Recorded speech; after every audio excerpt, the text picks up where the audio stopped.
Morning students. Today in BA part first we are going to start with our next poem by John Milton. Title of the poem is Lucifer in Hell. जैसा कि आप देख रहे हैं कि ये जो पोएम है लूसीफर इन हेल ये पैराडाइज लॉस्ट से ही ली गई है, उसी का एक्सट्रैक्ट है जिसमें बताया गया है कि किस प्रकार लूसीफर और उसके साथी जिन्होंने भगवान के विरुद्ध विद्रोह किया था और उनको गॉड ने उनके अगेंस्ट थंडर का यूज़ किया और उस थंडर का जो यूज़ था उससे वो अवेयर नहीं थे और उसके यूज़ के कारण उन्हें स्वर्ग से निकालकर हज़ारों मील दूर नीचे पाताल में वो पड़े हुए हैं और जिस स्थान पर वो पड़े हैं वहाँ निरंतर आग जल रही है और उस आग के अंदर 9 दिन और 9 रात तक वो सभी पड़े रहते हैं। और सैटन की जब आंखें खुलती हैं, क्योंकि वो सैटन, उसका नाम सैटन था जिसने विद्रोह किया था, लेकिन जब हेल में वो रहा और उसका शरीर जो है काला पड़ गया आग से। ये आग जो है ये निरंतर जलती रहती है, इससे आपका शरीर काला पड़ता है, लेकिन ये आपको जलाती नहीं है। आग है लेकिन रोशनी नहीं देती है। तो इसमें एक सल्फ़र है but it doesn't create light. मतलब आग है, आपको आग की ताप आ रहा है, तपिश आ रही है, लेकिन उससे आपको प्रकाश नहीं मिलता है। तो हेल एक ऐसी जगह है जहाँ पर निरंतर आग की भट्टी जलती रहती है। आपका शरीर उसमें जलेगा लेकिन आपको किसी प्रकार का कोई प्रकाश जो है, किसी प्रकार की लाइट जो है वो नहीं मिलती है। यहाँ ऊपर मैंने पोएम की लाइंस दी हैं और उन लाइंस के बाद में हम इंट्रोडक्शन देख लेते हैं मिल्टन का। हालांकि हम इसकी पहली poem when the assault was intended to the city पढ़ चुके हैं। 1608 में मिल्टन का जन्म हुआ।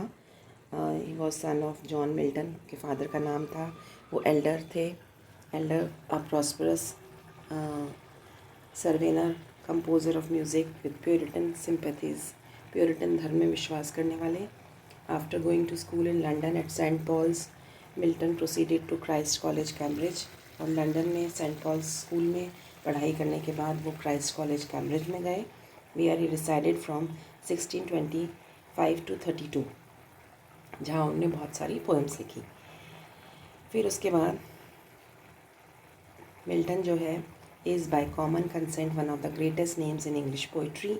Milton became totally blind in 1652. When he was 44 years of age, he died in 1674. तो इस तरह से उनका जन्म जो है 1608 में हुआ। 1652 में उनकी वो पूरी तरह से ब्लाइंड हो गए। लिखने का काम कर रहे थे और धीरे धीरे उनकी आंखों की रोशनी बिल्कुल ख़त्म हो गई और 44 की एज में ये हुआ कि उनकी आंखों की रोशनी चली गई और 1674 में उनकी डेथ हो गई। तो ये जो पोएम है लूसीफर एंड हेल, ये उनकी जो किताब है पैराडाइज लॉस्ट, उसकी बुक फर्स्ट में से ली गई है। और लूसीफर जब स्वर्ग में रह रहा था उसका नाम लूसीफर था, लेकिन जब later on he was compelled होता है जब आप ज़ोर से, है ना, किसी को ताकत आजमा कर उसको कहीं से बाहर निकाल देते हैं। तो he was compelled to leave that place, क्योंकि उन्होंने गॉड के अगेंस्ट विद्रोह किया और उनके साथ साथ उस विद्रोह में जितने लोग शामिल थे सबको गॉड ने सज़ा दी और उन्हें जो है थंडर का यूज़ करके उन्हें हमेशा हमेशा के लिए स्वर्ग से निकाल दिया गया। और वो जिस स्थान पर जाकर पड़े, जिस स्थान पर जाके गिरे हज़ारों मील नीचे, वो स्थान जो है हेल कहलाया और इसी हेल में बाद में इसका नाम जो है सैटन पड़ा। सैटन जिसे हम शैतान कहते हैं, right. The journal subject of the poem is briefly stated. सबसे जो उसका ब्रीफली जो संक्षिप्त रूप से जो विषय है इस कविता का वो क्या है? Man's disobedience and the loss there upon of paradise. आपने भगवान की बात नहीं मानी इसलिए पैराडाइज आपके हाथ से निकल गया। The prime cause of the loss of paradise is Satan who having revolted against God has been driven out of heaven. और उसका प्राइम रीज़न, प्रमुख कारण कौन था? सैटन। उसने गॉड के विरुद्ध विद्रोह किया और उसको हेवन से निकाल दिया गया। Saturn is presented with his angels lying on the burning lake of hell. Saturn और उसके अन्य देवदूत जिन्होंने उसकी मदद की वो सब दिखाए जाते हैं कि हेल में एक बर्निंग लेक है। बर्निंग मतलब जलता हुआ, लेक मतलब दरिया। एक नदी है, एक दरिया है जिसमें से निरंतर आग निकल रही है। तो ये हेल का सीन है। सैटर्न अवेक्स हिज लेजियंस, लेजियंस का मतलब उसके साथी जो उसके साथ उस विद्रोह में शामिल थे। कम्फर्ट्स देम, उन्हें सांत्वना देता है। एंड समन्स अ काउंसिल, और फिर उनकी एक मीटिंग बुलाता है। सैटर्न एंड हिज कंपेनियंस ले डिफीटेड एंड स्टन्ड। आप जैसा कि पोएम में आप देख सकते हो वहाँ पर वो डिफीट होकर, पराजित होकर। स्टंट का मतलब होता है जब आपकी बुद्धि काम नहीं करती, आपकी शरीर काम नहीं करता, आप हैरान होते हो। And you are rolling in fiery lake, उस आग के दरिया में आप निरंतर रोल कर रहे हो, यानी आप ऊपर नीचे हो रहे हो। 9 डेज़ और 9 नाइट्स तक यही स्थिति रही। दो इमॉर्टल, क्योंकि वो सब तो स्वर्ग से आए थे इसलिए अमर थे, मर तो सकते नहीं थे। तो यहाँ यद्यपि सैटर्न इमॉर्टल है, was completely perplexed and confused, लेकिन इस फायरी डिल्यूज में आकर, इस फायरी हेल में गिरने के बाद वो पूरी तरह से पजल्ड है ना। पजल्ड का मतलब होता है जब आपको समझ नहीं आता कि मेरे साथ क्या हो रहा है, हैरान परेशान होते हो, कन्फ्यूज होते हो, आप पूरी तरह से आपको समझ नहीं आता क्या हो।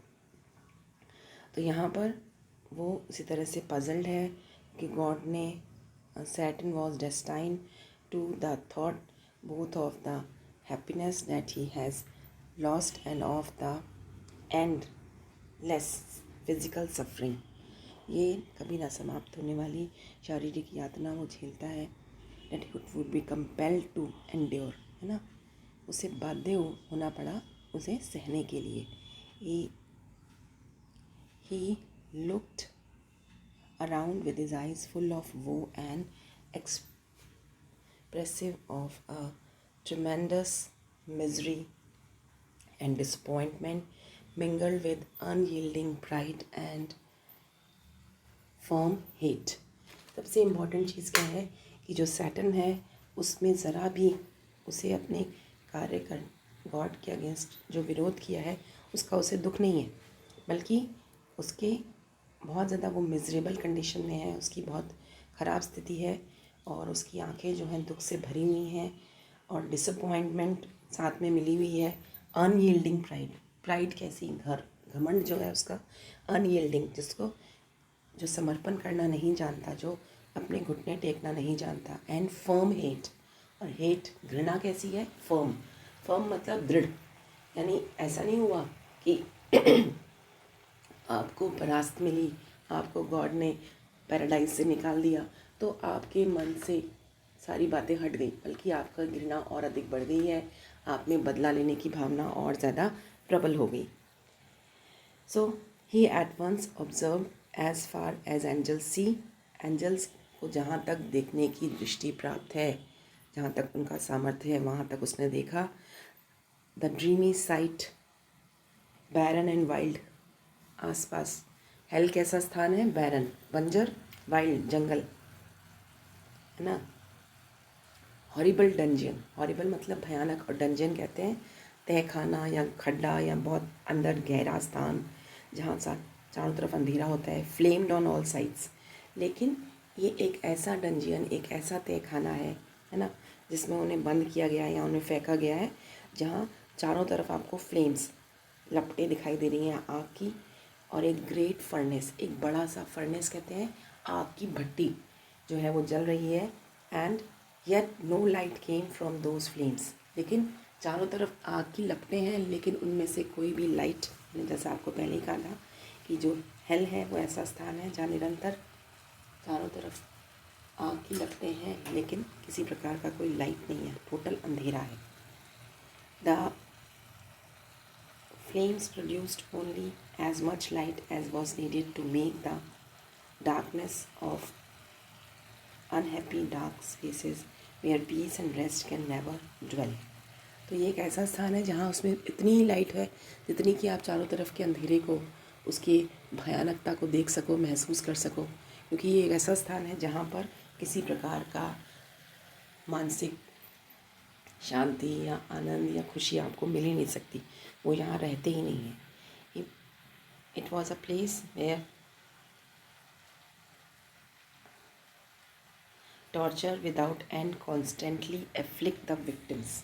ऐसा स्थान जहाँ निरंतर टॉर्चर आपको, आपके ऊपर हर वक्त आप एक टॉर्चर, एक कष्ट महसूस करते हैं, और कष्ट भी ऐसा जो आपकी जान ले रहा है, लेकिन क्योंकि आप अमर हैं इसलिए आप मर नहीं सकते, लेकिन आपको उस टॉर्चर को झेलना पड़ेगा विदाउट एंड, इसका कहीं अंत नहीं है। कॉन्स्टेंटली एफ्लिक्ट्स इट्स विक्टिम्स, जो विक्टिम्स हैं, जो उसके शिकार हुए हैं, यानी जिन पर वो टॉर्चर किया जा रहा है, वो उससे बच नहीं सकते, उनको उससे निरंतर झेलना पड़ेगा। Here a flood of fire, ये जो हेल नामक स्थान है, यानी जिसमें लूसीफर और उसके साथी आकर पड़े हैं, ये क्या है? फ्लड ऑफ फायर, यानी एक फ्लड, एक बाढ़ सी आ गई है, फायर, आग की। This river of the fire was kept alive by an inexhaustible supply of sulphur. यानी ये जो आग का दरिया है, इसके अंदर क्या आ रहा है? इनएग्जॉस्टिबल। इनएग्जॉस्टिबल मतलब कभी ना समाप्त होने वाला, जो ख़त्म नहीं होता है, निरंतर जलता रहता है, ऐसी आग वहाँ जल रही है, कभी समाप्त नहीं होती है। ऐसा ये स्थान है। यहाँ पर आपको डिस्क्राइब किया गया है कि हेल किस प्रकार का स्थान है। हेल में क्या होता है? That the ever lasting justice of God had prepared for those angels who had rebelled against him। ये वो स्थान है जो कि गॉड ने उन एंजल्स के लिए बनाया, तैयार किया, जो उसके अगेंस्ट थे, उनके अगेंस्ट विरोध किया, रिबेल किया, सैटन का लूसीफर का साथ दिया। और इस तरह से गॉड ने उन लोगों की ये प्लेस निश्चित कर दी, ये प्रिजन, ये उनका जेल है, प्रिजन है, परपेचुअल ग्लूम, जहाँ निरंतर दुख रहेगा। एंड डिक्रीड होता है आज्ञा देना, that they must suffer there, उन्हें हमेशा हमेशा के लिए वहाँ पर तड़पना होगा, सफ़र करना पड़ेगा, कष्ट झेलने पड़ेंगे। They were as far removed from God and heaven as thrice the distance. 3 गुना गॉड से और हेवन से वो 3 गुना डिस्टेंस पर, दूरी पर थे। Between the point on which turns the outer most sphere, यानी जो हमारी धरती है, आउटर मोस्ट, सबसे बाहरी जो स्फीयर है, उस स्थान से जो डिस्टेंस था वो कितना था? 3 गुना। This place is very much different from the place they had fallen, है ना। पैराडाइज से ये स्थान बहुत भिन्न था, अलग था। पैराडाइज इतना सुंदर स्थान था, वहाँ सब तरह का आराम था।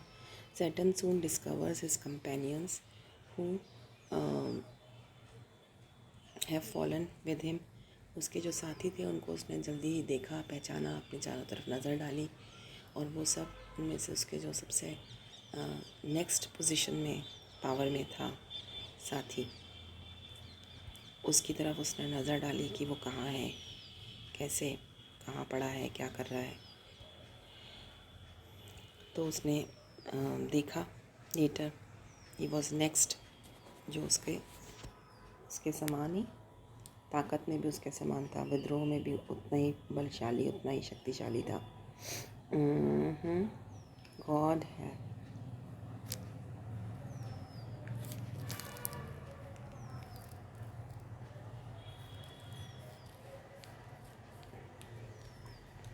तो ये जो व्यक्ति है जो उसके साथ समान ही, later he was known by the name of Beelzebub. In Palestine में उसको बील्ज़ेबब के नाम से जानते हैं। ये चीफ एनिमी है गॉड का, who was henceforth called Satan. In heaven spoke to him. और बील्ज़ेबब से सैटन जो है वो बात करता है। His bold words broke the deadly silence of hello.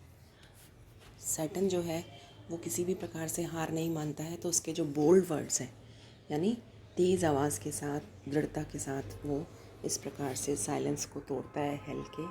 और वो बील्ज़ेबब से कहता है, I doubt whether you are Beelzebub, my most powerful comrade, you have changed so much by the fall from heaven। मुझे तो हैरानी है कि क्या तुम वही बील्ज़ेबब हो जो इतने ताकतवर, इतने महान, इतने शक्तिशाली थे, क्योंकि वहाँ से गिरने के बाद में तुम्हारा जो स्वरूप है वो बिल्कुल बदल गया है, बिल्कुल चेंज हो गया है। एंड तुम्हारी जो ग्लोरी है बिल्कुल ख़त्म हो गई है, क्योंकि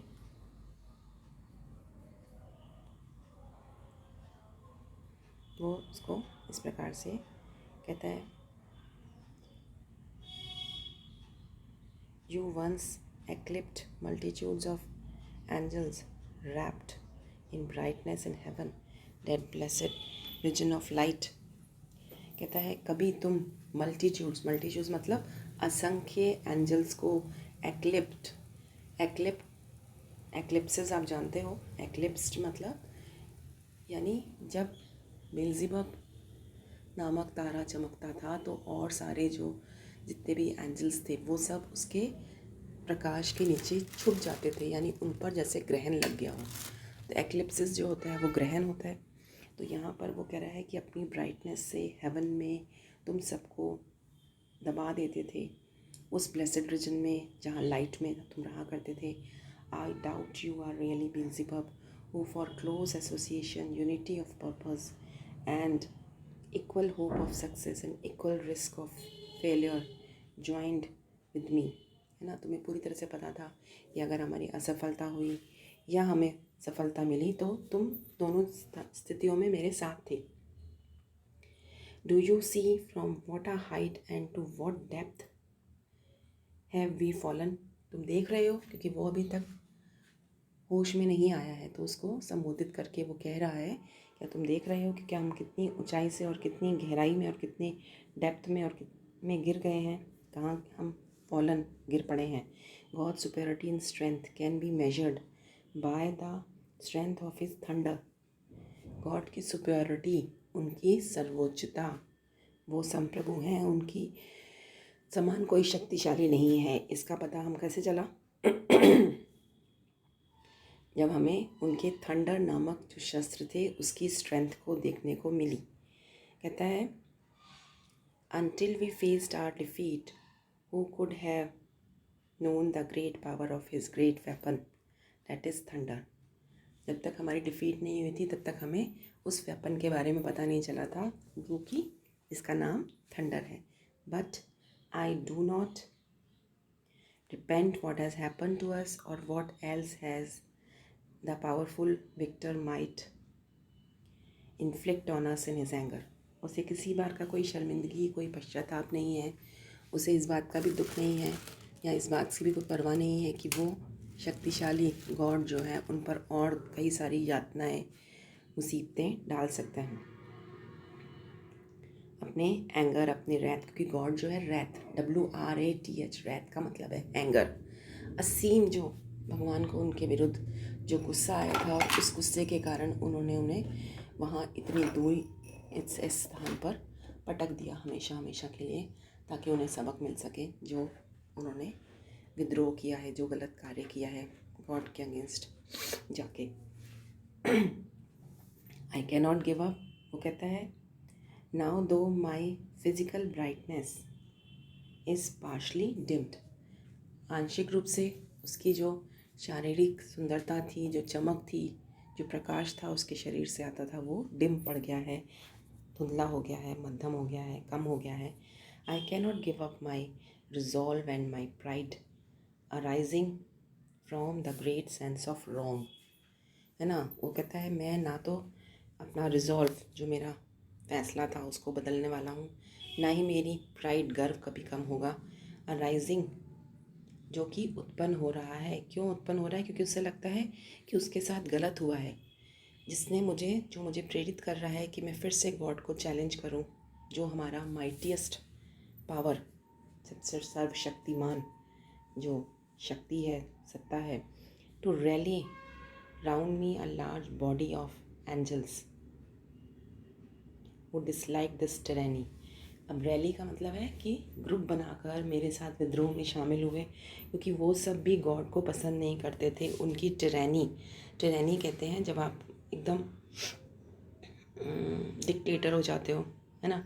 टिरैनी का मतलब है अत्याचार। उनको लगता है कि गॉड जो है वो बहुत ज़्यादा अत्याचारी हैं, और आप लोगों ने मुझे अपना लीडर माना और हमने गॉड के अगेंस्ट फाइट की।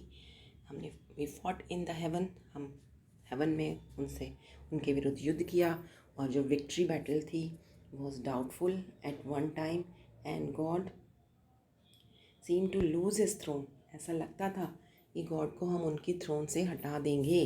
Satan says to Beelzebub that it does not. Satan कह रहा है बिल्ज़ेबब से कि इससे कोई फ़र्क नहीं पड़ता कि हमने उस फर्स्ट बैटल को हम हार गए हैं, क्योंकि हमारे अंदर की जो अनकॉन्करेबल विल है वो अभी भी हमारे पास है। हमारी जो डिज़ायर है कि हम उनसे रिवेंज लेंगे, हमारे अंदर का जो अनडाइंग हेट्रेड, कभी ना मरने वाला जो नफ़रत है हमारे एनिमी, हमारे शत्रु के लिए, और हमारी जो करेज है ना, हमारा जो साहस है, नेवर टू सबमिट, हम कभी भी घुटने नहीं टेकेंगे, हम कभी भी समर्पण नहीं करेंगे, झुकेंगे नहीं गॉड के सामने, है ना। तो और सरेंडर, है ना, किसी तरह से अपनी हार नहीं मारेंगे, सरेंडर नहीं करेंगे। When he have all these, अगर ये सारी विशेषताएं हमारे साथ हैं तो उससे लगता है कि हम गॉड से बदला लेने में सफल हो जाएंगे, हम उनको ओवरकम कर लेंगे, उनसे वेंजियंस, उनसे बदला ले लेंगे। His power can not win the glory of my submission to him, यानी मैं जो उनके सामने घुटने टेकूँगा, उनकी ग्लोरी को मान लूँगा, ऐसा नहीं होगा। मैं भी उनके समान ही एक एंजल हूँ, और कभी भी मेरी बदला लेने की भावना कभी भी समाप्त नहीं होगी। It would B base indeed to submit to him and pray for his forgiveness on bended knees and worship him, है ना। उनकी पावर की प्रार्थना करना, उनकी पावर को मानना, उनसे फॉरगिवनेस मांगना या उनके सामने घुटने टेकना, ये सब मेरे बस की बात नहीं है। His throne was shaken by the strength of my arm, यानी मेरे शस्त्र के द्वारा मेरे विरुद्ध जब मैंने विद्रोह किया तो मैंने देख लिया कि उनका जो सिंहासन था वो मैंने हिला दिया था। It would be disgraceful on my part and a shame worse than this to bow to him, since it is decreed by fate, our strength and ethereal essence cannot perish। कहता है कि अब ये बहुत ही शर्मिंदगी की बात होगी, बहुत ही डिस्ग्रेसफुल, अपमानजनक बात होगी कि मैं उनके आगे सिर झुकाऊं, क्योंकि ये तो डिक्रीड, यानी भगवान ने, डिक्रीड का मतलब है इसका फैसला हो चुका है, ये तो भगवान की इच्छा थी, हमारे फेट, हमारे भाग्य में ये लिखा था कि जो हम जिस एथीरियल एसेंस, एथीरियल होता है कभी ना समाप्त होने वाला, कभी ना नष्ट होने वाला, तो इस एसेंस, जिस तत्व से हमारा निर्माण हुआ है वो कभी भी नष्ट नहीं हो सकता, पैरिश नहीं हो सकता।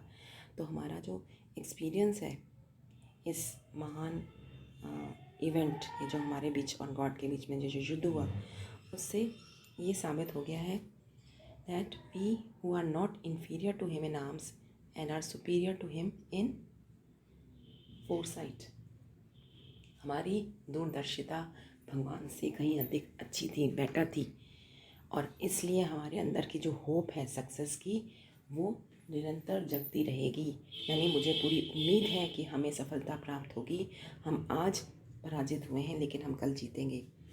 Make up our minds to wage eternal war. सबसे इम्पॉर्टेंट चीज़ है कि उसने अपना दिल बना लिया है, अपने दिमाग में ये निश्चित कर लिया है और अपने साथियों से भी कह रहा है कि हम जो है वेज का मतलब होता है फिर से आक्रमण करना, यानी हमारे बीच में एक एटर्नल वॉर, कभी ना समाप्त होने वाला युद्ध चलता रहेगा, आइदर बाय फोर्स और बाय ट्रेचरी। अब उसके लिए चाहे हमें ताकत इस्तेमाल करनी पड़े, चाहे धोखा देना पड़े, कोई गद्दारी करनी पड़े, ट्रेचरी करनी पड़े, we must never think of a reconciliation. Reconciliation होता है का मतलब हम समझौता कर लेंगे, हम झुक जाएंगे, हम माफ़ी मांग लेंगे। ये हमारे पार्ट पे पॉसिबल नहीं है, क्योंकि गॉड हमारा ग्रैंड एनिमी है, जो कि इस समय ट्रायम्फेंट, अपने आप को विजयी महसूस कर रहा है, बहुत ज़्यादा खुशी में है, एक्सेस ऑफ जॉय में है, रेन्स अलोन, पैराडाइज में अकेला शासन कर रहा है, वेल्स पावर, अपनी शक्ति पर उसे गर्व हो रहा है, as the tyrant of heaven, यानी वो एक निरंकुश शासक के रूप में, एक डिक्टेटर के रूप में हेवन में, स्वर्ग में उनका आधिपत्य है। लेकिन हमारे अंदर की जो प्राइड है, घृणा है, हमारे अंदर की बदला लेने की जो भावना है, उसको वो बिल्कुल भी कम नहीं कर सकता। यद्यपि हमारे शरीर की चमक और हमारा कॉन्फिडेंस बिल्कुल भी लूज़ नहीं हुआ है, हमारा शरीर का जो स्वरूप था, भारी स्वरूप था, जो ओज था, जो तेज था, वो कम हो गया है। लेकिन हम निश्चित रूप से उनसे जीतेंगे, उनसे बदला लेंगे। और ये जो एक्सट्रैक्ट है, जो कि बुक फर्स्ट पैराडाइज लॉस्ट में से लिया गया है, और ये सारी बातें लूसीफर जो है वो अपने जो नेक्स्ट, जो उसका लेफ्टिनेंट है बेल्ज़ेबब, उससे कह रहा है। और इससे क्लियर है कि जो लूसीफर है, जिसको कि एक्सपेल कर दिया गया है, निकाल दिया गया है हेवन से, गॉड ने उसे निकाल दिया है उसके विद्रोह करने की वजह से, है ना। लेकिन वो अपने कार्य से शर्मिंदा नहीं है, बल्कि उसकी जो हेट है वो कैसी है, कभी ना समाप्त होने वाली हेट और रिवेंज लेने की जो भावना है, उससे वो कहता है कि जल्दी ही वो जीतेंगे, फिर से पैराडाइज को प्राप्त करेंगे, क्योंकि वो जिस तत्व से जिनका उनका निर्माण हुआ है, क्योंकि वो सब इमॉर्टल हैं, एथीरियल सब्सटेंस हैं, तो उनका नष्ट होना तो संभव है नहीं। इसलिए उसे विश्वास है कि एक ना एक दिन उन्हें सफलता मिलेगी, वो पुनः हेवन में जा पाएंगे, हेवन को प्राप्त कर पाएंगे।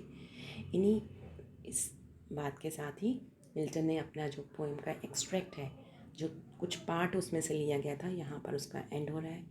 आई होप आपको ये पोएम जो है, जो एक्सट्रैक्ट लिया गया है पैराडाइज लॉस्ट से, वो आपको निश्चित रूप से समझ में आया होगा। ये लूसीफर की स्पीच है, जो उसने हेल में अपने एंजल्स को दी थी, और ख़ासकर उसके पास में ही जो बेहोश पड़ा हुआ बेल्ज़ेबब है, जो उसका लेफ्टिनेंट था, उसको वो विशेष रूप से कह रहा है। And that's all. इस पोएम का यहीं एंड हो रहा है। और जो भी आपकी क्वेरीज़ हैं, प्रॉब्लम्स हैं, तो आप व्हाट्सएप ग्रुप में अगर आप क्वेश्चंस डालेंगे तो मैं आपको जवाब दूंगी। वैसे हम असाइनमेंट्स वगैरह भी डालते हैं और मैं देना भी चाहती हूँ, लेकिन क्योंकि आप नहीं पढ़ रहे हैं और आपको नहीं पता कि क्या हो रहा है, बिकॉज पोएम्स जो हैं स्टार्ट हो गई हैं, फर्स्ट ईयर का कोर्स स्टार्ट हो गया है, कई सारी पोएम्स हमने पढ़ा दी हैं, लेकिन स्टूडेंट्स क्योंकि उससे ना तो जुड़ रहे हैं, ना देख रहे हैं, ना पढ़ रहे हैं, तो इसलिए ये सारी बातें करना पॉसिबल नहीं है। Thank you for joining today's class.